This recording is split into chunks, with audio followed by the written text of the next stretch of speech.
that's so nice, because I kind of forgot that's how we met. And actually this, because I wasn't really prepared to speak, but the theme is so apt that I thought I have to. But I'm going to show you around the space first, and I'll try to, it's quite a lot of us, so maybe do a wee bit of talking here, we'll kind of walk and then we'll come back and talk a bit more. But I'm very happy for it to also be just a bit of a question and answer as well. Should I say anything before we start? Maybe a little bit. One really cool thing is that when I worked in New York for 3 months in 2014, I did a wee kind of trial of remote working in New York. I was in Tina's office where CreativeMornings started. So I was kind of looking at them working, thinking these guys are so inspiring, doing such amazing things, and I volunteered at a couple of their events. So it was really cool when Audra told me, I mean, it must have been like, I don't know, 5 or 6 years later that she was taking over the Glasgow chapter. So it was a nice little connection. And it's such a cool community, so if you go online and want to have a look, every city does, sometimes they have hundreds of people, don't they? Big speakers, designers that work for Facebook and Spotify and amazing, inspiring people. But it's so nice to have a little local one of our own, so thanks for coming here. I'll do a very quick kind of overview before we start walking around and you're all thinking, what is this? What are we looking at? So this is a new non-profit company that I set up with my husband, Dan.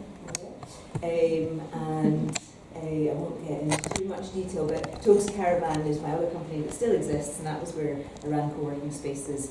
I'm a filmmaker and an animator, so with that company for years I've done lots of animated films, teaching kids stop motion animation. I run a life drawing club called All the Young Nudes in Glasgow as well. So lots of different things with that company. And then COVID hit, as Audra mentioned, and the co-working side of it shut down. Everything else kind of continued. I was working with children in foster care, teaching them animation, and working with people with learning difficulties, doing a lot of different things, and thinking co-working was over because of COVID. And then as things have started to get more normal over the last couple of years, I've just been looking at properties all the time, thinking, maybe this again. And so I was looking for properties for about 6 months, just I always have notifications on. And this place popped up, and I thought, this doesn't look real. Even the cost of it, I thought this looks like a fake listing, which turns out a lot of people did think, and this is part of the reason why we got it. I think a lot of people thought this was not real. But we live in Maryhill quite close, and we have to come and see. And when I walked in, I kind of straight away when I walked in, I realised it's somewhere that I could do all the things that I've been doing in one place. Because I didn't want to just suddenly get back into co-working, leave the creative stuff behind, and my work is kind of, there's more to it now, and when I saw this place I thought everything could happen here, and it'd be a nice base and community that doesn't exist like this in Glasgow. Looking at co-working spaces as well in Glasgow, they're all very, very corporate. There are a few smaller things, but they're quite small, and because this is such a big place, I thought there was so much potential. So I won't bore you with the story, but we got it. And a lot of people wanted it, and the landlord wanted us to be here. It's a non-profit, so everything that happens here is all kind of reinvested back into the running of the space, which is really exciting, because all the workshops that I run, especially the ones for kids, would be great to get to a stage where we can offer them for free. And obviously things like this can happen here, because there's enough space. So that's how we got it, that's where we are. So I'll give you a tour of the space.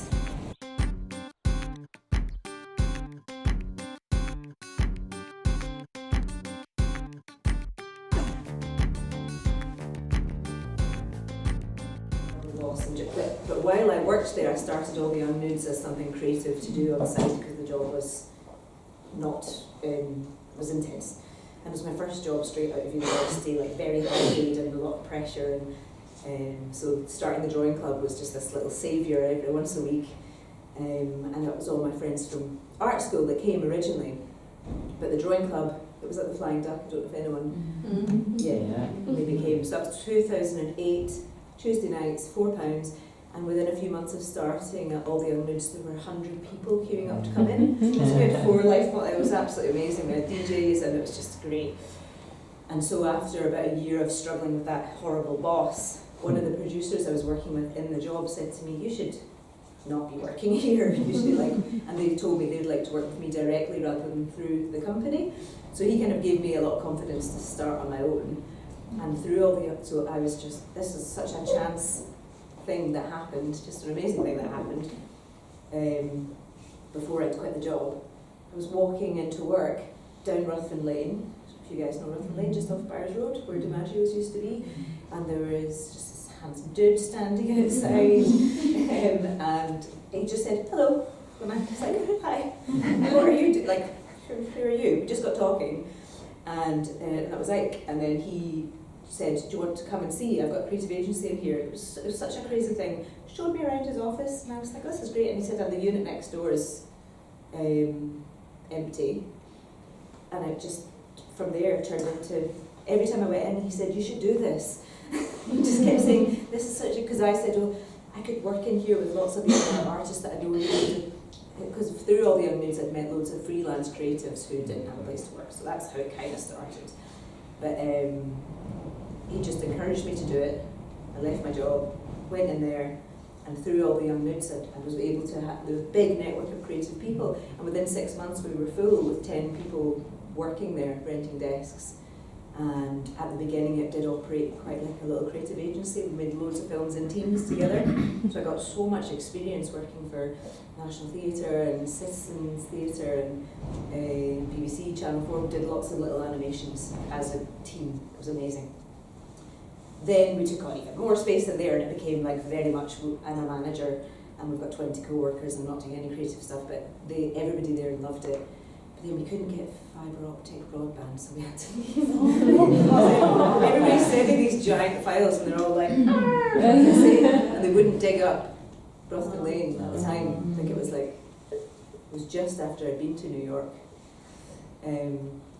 And when I was in New York, I came back to the co-working space and then set up a cafe underneath and set up a sushi business. Oh yeah, because I'm talking about layers.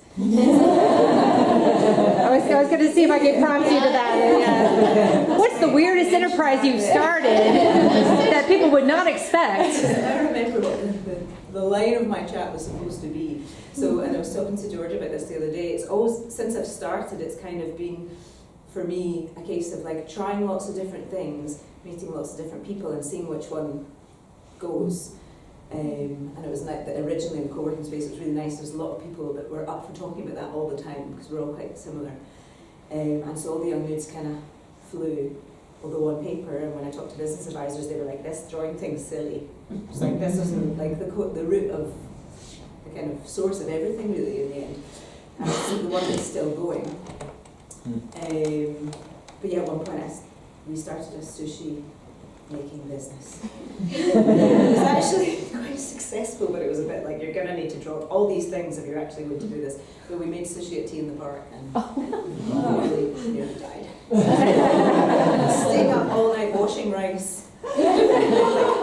It was 5 staff and then selling out within 1 hour. Like after Beyonce was on, they all came to get sushi and we're like, now we're going on live. And they're all standing there saying we want more sushi and we just hadn't washed the rice or cooked it. It was a thing, it was an experience. But that was actually really in demand. People kept booking us for private parties and things, but I thought this is too much. But when I was thinking about layers, I was just thinking none of these things are a waste of time, and they're all there, kind of informing the next thing you do and giving you so much experience. Like even for all the Young Nudes and even for here, when I'm talking to or thinking about hiring new staff, it's like all these experiences from all these random things that I've done, they really inform the next thing. So last week I was thinking, what a waste of time, these funding applications that haven't gone through. And then I was like, they're not a waste of time at all though, because you've learned so much, you've written a lot down, so every kind of thing that I've tried I feel is not a waste. Sometimes they are a waste, but usually someone will tell me. But you got some sort of lesson from that then, yeah? Yeah. Exactly. So that was the original reason, and it wasn't a co-working space. Nobody really said that in 2010. It was like a shared office, and it evolved because they started popping up co-working spaces. And at the time, we were much more a creative agency where people worked. And then Ben and I opened a co-working space in the south side, the Audra, was a member at, and that was really, like, the people that worked there absolutely loved that. That was a little community, but we didn't do much creative things at all there. So even though it was great as a business, it wasn't that fulfilling for Ben and I. But again, such a nice learning experience, learning about, people have very specific needs. I think it builds your character. In the end. But yeah, when I was thinking about opening this new space, I think it's exciting for it to not be, for me to not think of it as a co-working space, but to think of it as a community and a place where I can and other people can share their creative ideas and do the things that they want to do, run the workshops that they want to run. So there's a lot of things happening in here that are not to do with me, because obviously I'm not going to be here in 8 weeks, or maybe less. Maybe. I've been told you can't continue. That's normal. We'll see about that. But I think it's kind of, actually, because none of this has been planned in terms of the timing, and things just happen, don't they? And so we found it basically the same week that this became available to us, found out about this, and we got a puppy. That was all. We thought, maybe we won't have any kids. We got a puppy, so just like, but you're not going to cancel any of those things once the balls roll, the moss ball. But it's exciting. So, and it's something that I think, as a lifestyle for us, is going to be really manageable, because there's so many people that are part of this community who already have their own businesses and ideas, and that's what I want it to be. I don't want it to be our space. I want it to be the space that people can feed into and be a part of if they want to be. So I'm hopeful that that's how it's going to go. Yeah, but I thought it was so appropriate when I started thinking about layers. But does anybody have questions about House of Toad or anything that have? I don't know. I can talk about all of it for a long time, but I don't want to. Where does the name come from? That's a good question. So originally, Toad's Caravan, and this is House of Toad. I did want them to be connected, so that, because they're different companies, but I wanted there to be a reference so that people, and a lot of people have said, is it to do with Toad's Caravan, which is nice. So that's why they're connected. But originally Toad's Caravan came because me and somebody, a very close friend, who I met at one of the first drawing clubs, he came along on his own. I was through in the back, and I said, come and join us. And I was one of my closest friends. We were all sitting in the chip, I think, trying to come up with the name for the company when I started Toad's Caravan. And for months, just like writing things down, Blue Sky, and just like stupid names. And then he came to mine for a coffee and walked into my kitchen. I was living in one of those little kind of like bed-sit places in Athol Gardens that's like got a little spiral staircase and a tiny wee kitchen. And there were like a million pots and pans and things hanging in the kitchen. And he walked in and I was like, this place is like Toad's Caravan! And then we were just laughing. And then later on I was like, oh. And then he came into the studio as well that we had and didn't have a name for.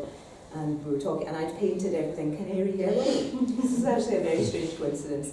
And he was like, it's just like Toad's Caravan here. And he was talking about Wind in the Willows, Mr. Toad. So the story in Wind in the Willows is that Toad, he's this rich guy with a fancy car, and he lives in Toad Hall. And one of the parts of the story, or one of the stories about him, is he's like, I don't care about any of this. I'm going in my gypsy caravan that's painted canary yellow. I'm going on the open road. I don't need anyone. And then so Justin was like, this is what you're doing. And so I decided to call the company Toad's Caravan. But don't read the end of the story, because it goes back to Toad Hall. Isn't that what that is in there? No,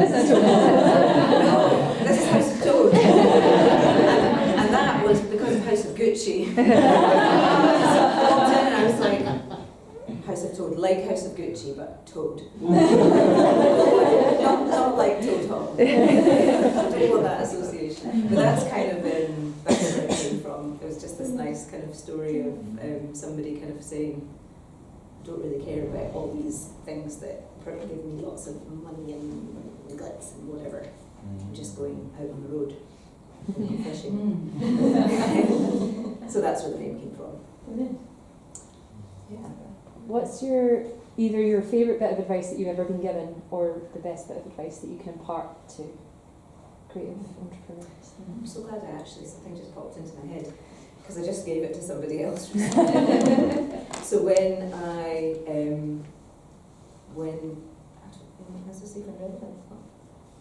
when I left the job, because my boss was so awful, it was really awful, he ended up getting fired, by the way. And I didn't even put in a thing against him. I just said, I wrote a letter to the director of the art school and said, I'm leaving for these reasons, goodbye.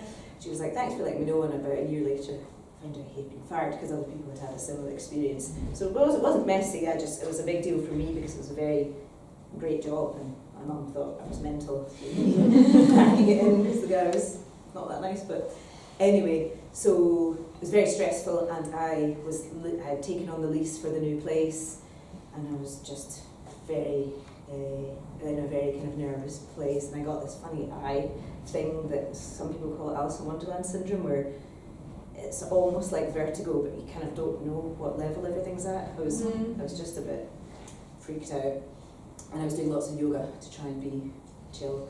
And my yoga teacher, I was telling him about it and saying, I just need to do it. And he said to me, just right now, just want you to know that one day you'll thank that guy, that boss. I thought he was mental, but he was like, but you'll thank him, because if it wasn't for him, you might not have started this at all.